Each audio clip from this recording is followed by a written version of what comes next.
Asthma வந்து சின்னவங்கல இருந்து பெரியவங்க வரைக்கும் யார் வேணா பாதிக்கலாம்.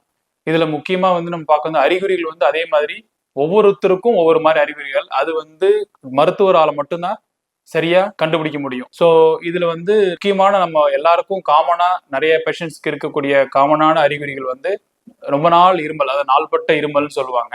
அந்த இருமல் வந்து முக்கியமா இரவுலையும் விடிய காலையிலையும் நிறைய இருக்கும். மற்ற டைம்ல அதாவது சூரிய வெளிச்சம் வந்ததுக்கு அப்புறம் இருமல் வந்து குறையறதுக்கு வாய்ப்பு இருக்கு.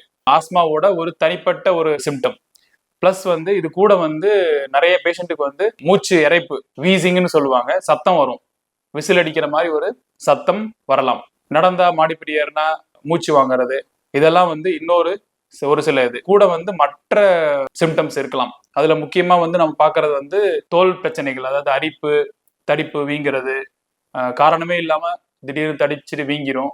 அதே மாதிரி நிறைய பேஷண்ட்டுக்கு வந்து இந்த நேசல் அலர்ஜி சொல்லுவாங்க, அலர்ஜிக் ரைனைட்டிஸ் சொல்லுவாங்க. அந்த சிம்டம்ஸ் வந்து தும்மல், மூக்கடப்பு, அந்த மாதிரி பிரச்சனைகள் நம்ம பார்க்குறோம். ஸோ இது மாதிரி ஒரு டாக்டரை அணுகுனாதான் கரெக்டா கண்டுபிடிக்க முடியும். ஒவ்வொருத்தருக்கும் அது மாறுபடலாம்.